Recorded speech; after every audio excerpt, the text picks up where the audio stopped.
Welcome to the Inner Athlete Podcast, episode 3. Today we're joined by Asif, who I met earlier on this year, whilst riding with Croydon Social Cycling Community. So that was the first cycling group I joined. And while I was riding on one of those Sundays, I met Asif, who then introduced me to Annalie Bicycle Club, which is the group that had been started or founded in 1881, and that's where we go on the longer rides. Anyway, so I hope you're going to find this interesting. I've found it really interesting getting to know Asif, and I think you'll agree that he provides some really nice insights leading up to his movement and positive mental health. So enjoy.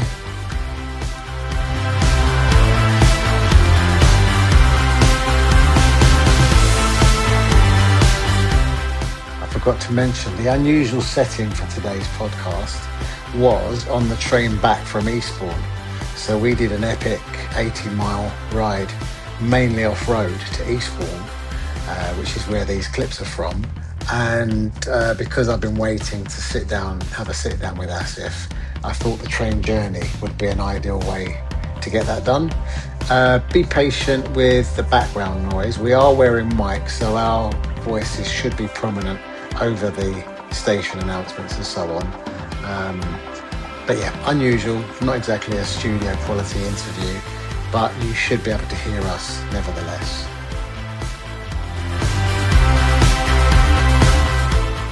I'll put the link to the Croydon to Eastbourne video in the description of this video. So if you'd like to go and watch that too, that'd be great.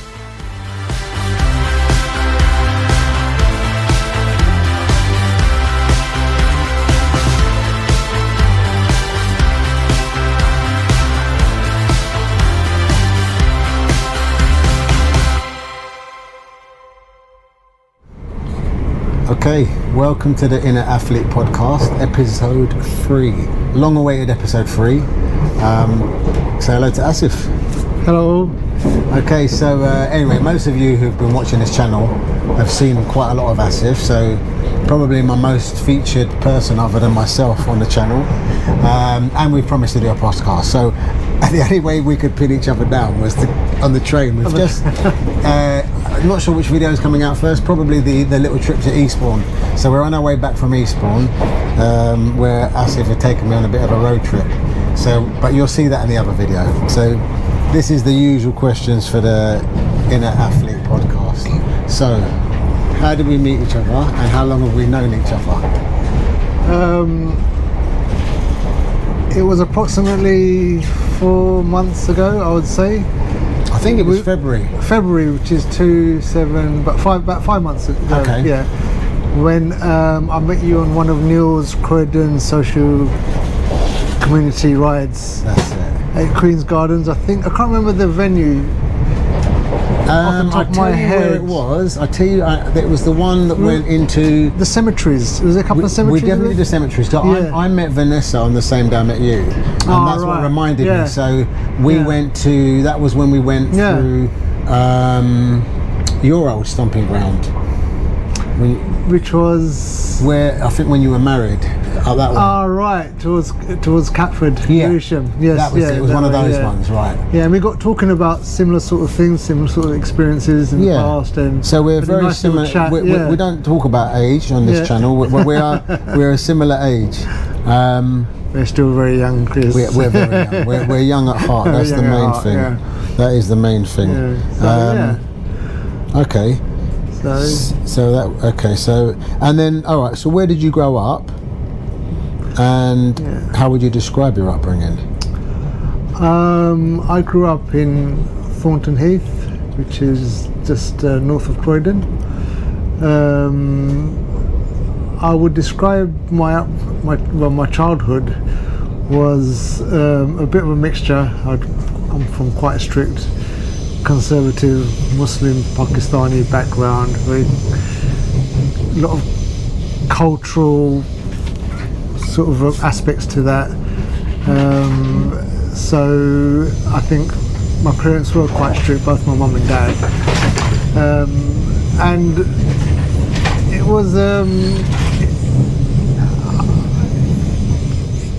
it was difficult at some parts, I would say, and I think it did affect me at school. I think a lot of that is to do with the pressures maybe my parents felt under as first generation immigrants to the UK. Yeah. And I think that is not sort of dissimilar from a lot of experiences of Asian male children of my generation growing up in London. Not too dissimilar to mine, although my parents are Greek Cypriots. Very similar. Yeah. So I think probably in a way you feel a bit different at school. feel different at school, especially probably more primary school than secondary school. Yeah. And even, I mean, there was one or two words that I didn't speak. I wasn't fluent in Greek. Yeah. My first language was English. Yeah. But I went to school only knowing the word for cucumber as anguragi, which was a Greek word. Okay, and and it was my favourite thing to eat. So I would say to my friends, "Do you like anguragi?" And they're like, "What's that?" Never heard of it. I'm like, you never heard of it? It's like the best thing ever. Yeah. And it was only when I went round one of my friends' houses and opened the fridge and pulled out a cucumber. I'm like, "Look, anguragi." They're like, "Huh? That's cucumber. What's wrong with you?" Anyway, so, little things that makes you feel a bit different at school, but I used to look forward to, especially late primary school age, say about 11, 12, 13, I used to look forward to the weekends, and I had a good bunch of friends which I knew from my community at the local mosque and at school. We used to get together, go to the park, play football. So you was an outdoor kind of... Okay, person. So that brings me on to the next question then. So what is your earliest memory of doing any kind of exercise? And that's going to be play/recreation from what you're saying, but what's your first memory? So I grew up with a love of football from a very young age. I remember watching the 1974 World Cup. Oh wow. With Holland in it. I was only 6 years old then. Okay. And the big team at that time, league team, was it was Liverpool, growing up in the late 70s. Yeah, I remember, because I was a Chelsea fan, and Liverpool was smashing everything. Chelsea was losing to everyone in the 70s, and so. With the late Kevin Keegan, he was a star player. He just passed away a couple of days ago. Yeah. Me and my friend, great guy as well. Yeah, brilliant. Yeah, he was, and just like going. My friends used to knock for me. Because I was nearest to the park we used to go to, so the crowd of them used to appear. Right. And then we used to go to the park. So for anyone younger than us, that's well before mobile phones or anything like that. Well before mobile phones. That's when you had to knock on everyone's door just to get out. You had to just arrange the week before where you're going to be on that week. Yeah. Saturday morning, we'll come round at like 11 a.m. or something like that. Make sure you've had your breakfast. Yeah. Very occasionally you might get a phone call, but that'd be to your landline. Yeah, that's right. Yeah. Normally in the hall. In the hallway. Definitely. And your mum and dad would have probably answered it first. Yeah, exactly. And if they were in a bad mood, they would just hang up on my friends. He's not coming out. He's not available. They just hang up. Yeah, I think my dad, if he was in a bad mood, would just pick up the phone and hang up. Yeah. So playing football, and then I used to have a bike. So going on our bikes to the local. We used to play football, then go to the local common, which Mitcham Common. I showed you there. So we've been on a few rides around there. Mitcham Common, then we used to just hang about there by the pond. There's a pond there. We used to just hang about there, climbing the trees, fall out the trees and stuff like that. Just mess about. What young kids do. Just vandalising nature, basically. Exactly. No mobile phones, no tablets, no computers, no. Well before that. Yeah, we just go out and have fun. That was quite fun. What about Okay, so at school, what were the facilities like at school for PE or whatever? Yeah. We had an indoor sort of. It was the assembly hall, which is converted primary school. Primary school, yeah. An assembly hall which they converted into a sort of gym. But I remember those long wooden tables they used to have. Like the pommel horse. The pommel horse we used to have. And do you have the things, the big wooden things that used to slide out from the wall? That's what I was about to say. Yeah, they used to slide out the apparatus. The apparatus, yeah. And then everything used to fit into the hallway. Yeah, it used to fold back and everything. And stuff like that. These were typical schools of the day. I have no idea what's in schools. And we had a long jump pit. I remember that. Okay, that's it. In the sand. High jump in the sand. Yeah, we should. And I did represent my school. Oh, very good. Triple jump. Okay. I never got the technique right, hop, skip and jump. Yeah. I just never got that right, and I did finish. That is a difficult, that's difficult. That's a difficult thing to master, and I remember coming 6th out of 8 students. Well, that's all right. You weren't 8th. Took That's part, fine. yeah, he wasn't 8th. Yeah, so yeah. So what other different types of exercise or training have you done? In those days, It's probably up until now. So up until now, you've mentioned football, bit of athletics, cycling, because you went out on your bike. I've not really. I tried to do gym work, but it just didn't appeal to me. I didn't feel that. Gym can be boring. I didn't feel that motivated to go to the gym, and I felt a bit self-conscious about my appearance and how I'd technique as well. Technique and stuff like that. It's always like that. Especially if you go to a meathead's gym and they're all kind of grunting. Exactly. I can't try and avoid those gyms where possible. I've never been. I tried to do. Then I remember in my 30s, I bought a treadmill, quite a nice treadmill. For home. A Reebok treadmill. It was a Reebok iRun treadmill. It was like state-of-the-art treadmill, and I went on it. For the first couple of weeks, I was going on it every day. Yeah. They had one with the inclines on it, digital incline and stuff like that. And I thought, I'm going to keep doing this. I'm going to keep doing this. But every day after 2 weeks, I did less and less and less and less. That's very standard. And then I just totally forgot about it. It was sitting in the corner, taking up space. Sometimes they make a nice shirt hanger or soming like that. Yeah, exactly. You can hang your. I think exactly the same thing with the hanger there. You put stuff over I've done. I had an exercise bike pre Swift and all that. I had an exercise bike back in the day, and that was a nice place to hang up your jacket. At the end, when it wasn't there. So of all the forms of exercise you've done, what are your favourites? I think I know some of the answer to this. So my favourite is what I currently do, which I really enjoy. I really enjoy cycling. Yeah. I always find time for a couple of times at least a week to go out on my bike. Thankfully the weather's quite nice at the moment. We've had a fantastic stretch of weather, and I'm able to probably cycle since to I work. met you. This we can't complain with the weather for the summer. No, we've had one of the best summers. We do some rain, I think. Yeah. So luckily I've been able to bike to work, which is quite refreshing as well. Yeah, to go that to is work. lovely. That is a great way to kind of. Coming on to kind of questions about like physical activity and mental health. I used to commute to and from work occasionally, and quite often actually. And it's the best way to kind of burn off stress. Yes, exactly. Or go in a good mood. Go in feeling quite fresh, and also come home and have enough time to kind of put work behind you. Yeah, exactly. Work can be quite stressful. So my job can be quite stressful, especially leaving work behind you and getting on your bike and just going home. You're emotionally tired from work, but did you ever cycle to your previous job? No, because I used to do 12-hour shifts in my previous job. Would that have helped? And it may have helped, but I didn't have any practical turnaround time. Because and it was much further. It was like by bike it was an hour and a half. Oh, that's too far. Yeah, and 12-hour working day, 3 hours of travel, 15 hours. I literally just had time. Do you want to talk about what you used to do? For many years, for over 24 years, I worked as a 999 call handler, emergency phone calls, emergency and non-emergency. Seriously. So it's a very stressful job. Can you imagine? I mean, people that watch TV and watch some of these cop programs. Can you imagine the sort of things you're going to hear? The distress calls. Yeah. So people just very traumatized, screaming and shouting down the phone. English is not their first language. I've heard some horrendous stuff, some very traumatic, disturbing stuff, and it's like.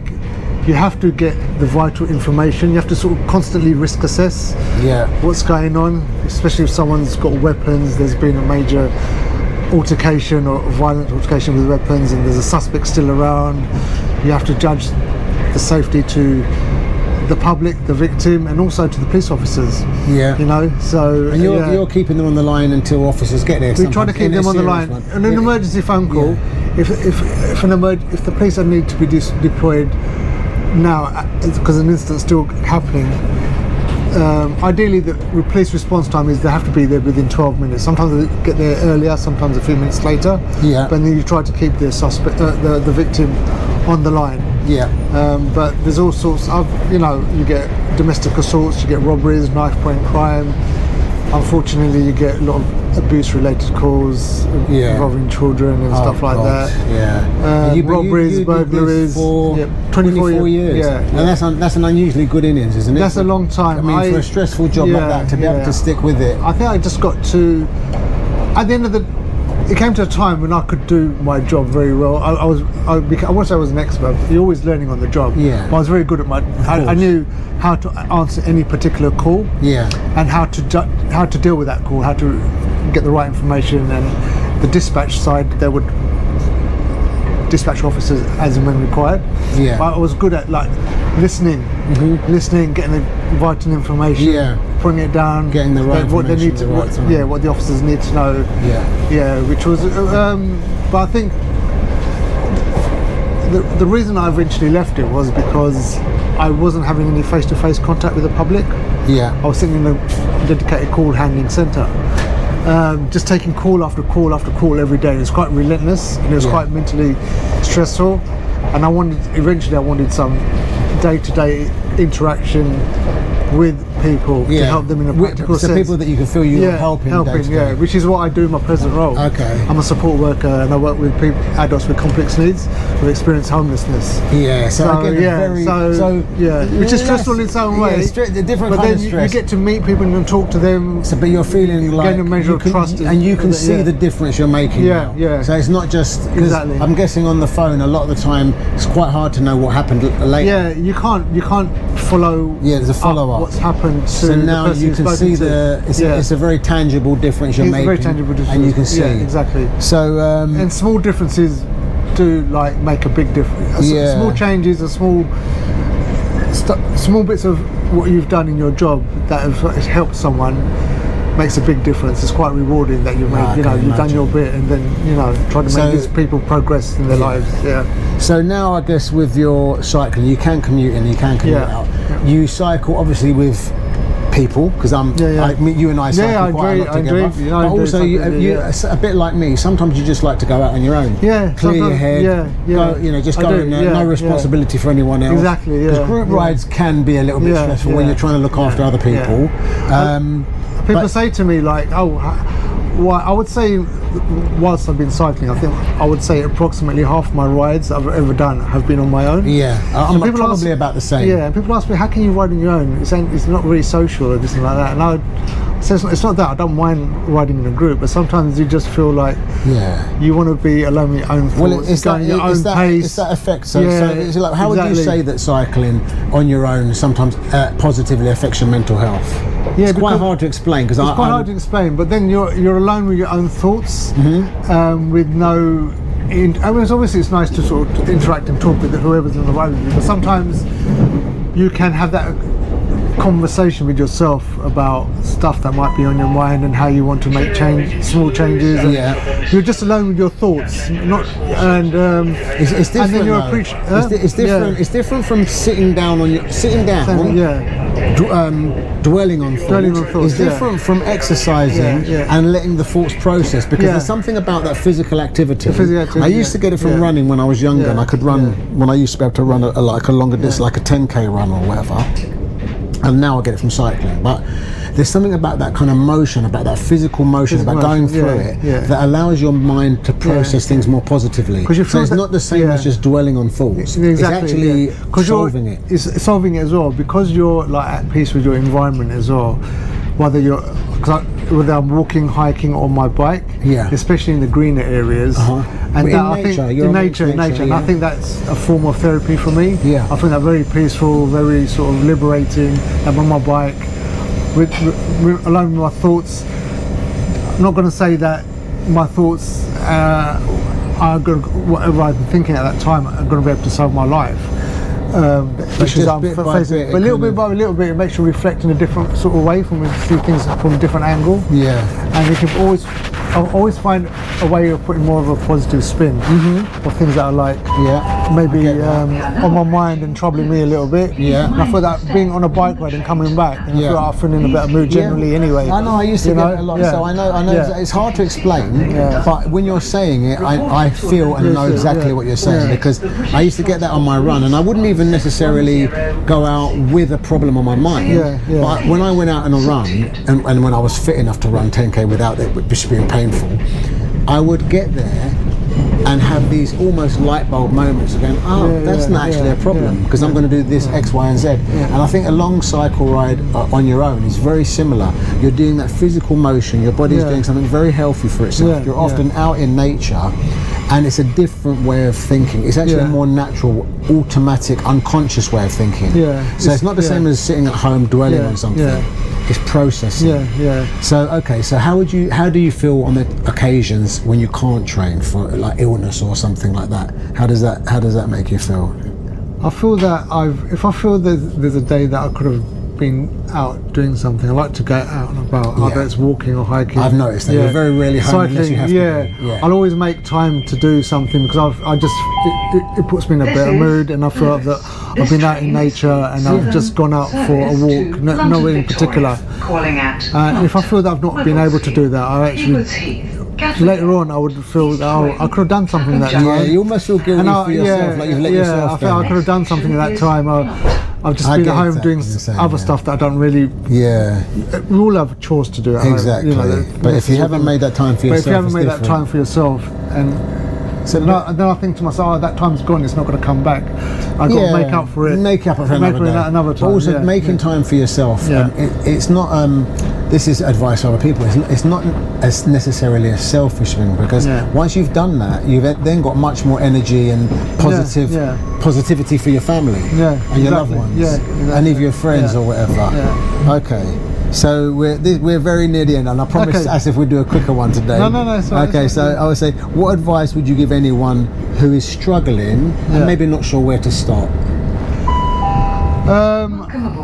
I would say, firstly, don't put any, don't set any particular targets at the beginning, because I think some people unfairly put unrealistic targets on themselves and maybe get a bit overwhelmed. Get a bit overwhelmed with what they're trying to do. I know that from personal experience, from people I know very close to me. Okay, got it. Yeah, that just small steps. Small steps. Just go out for a 5-minute walk, even go for a 10-minute jog.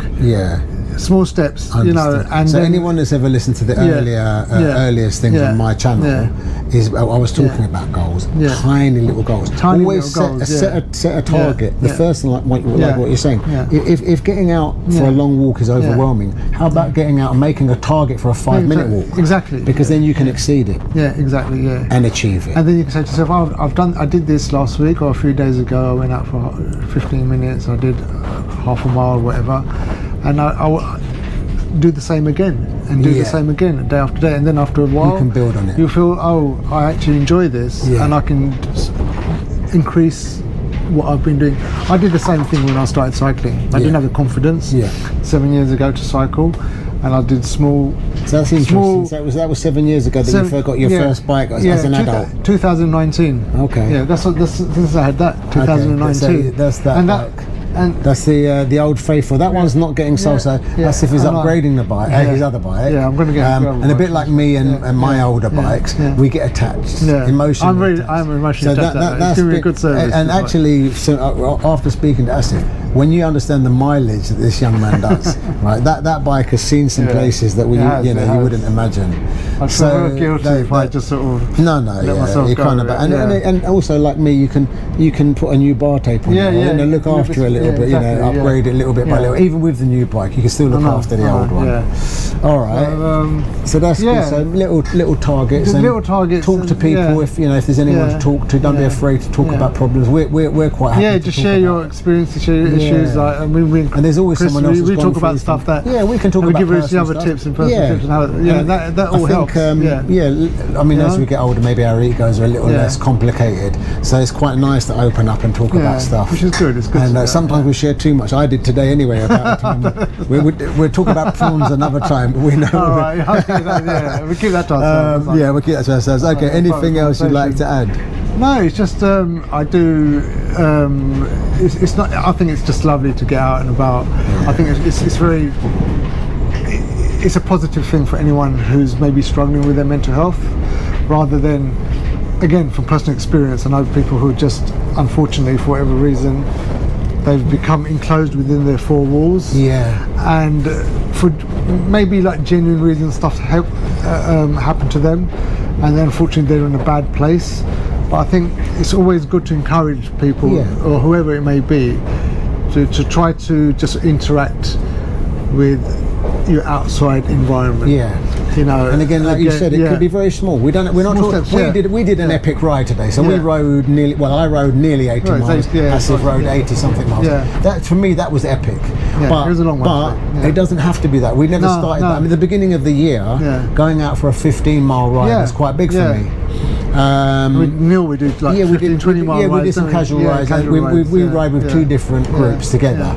And it's obviously been a pleasure meeting Asif. Absolutely. And hopefully it's been a pleasure for you guys as well, seeing Asif. And I know a few people made comments about our Brighton video and stuff. So you've seen lots of Asif, and I hope you've enjoyed getting to know him a bit better. And little bit by little bit, you'll get to know him even more.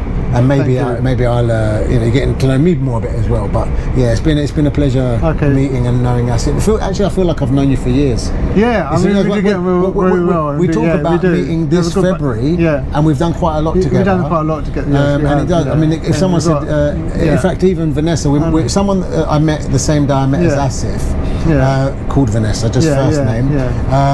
And actually, you would have seen little clips of yourself, and 'cause I mentioned how interesting it was talking to you on that video we did. I did a little video for the channel, and I mentioned very briefly that I met you and your previous role, and how interesting. And I met and also what Vanessa does, which I won't mention now. But yes, of course, But anyway, Vanessa and I and Asif, just by coincidence, met on another ride recently, and Vanessa was saying, "Oh, how did you guys meet? How long have you been, friends?" And I said, "We met the same day I met you," and she was astounded. And we only met the same day. She thought you and I had met for it does feel like that. It does feel like that. Than I've known you. Exactly. And get on very well. Exactly. Which is a lot of very good. A lot of familiar kind of upbringing and all sorts of things. But anyway, so we'll leave it there for now. Thanks for watching, and catch you on the next one, or catch you on the next ride. Right, okay, nice cheers. Okay. Was that right? That was excellent. It's cool. All right.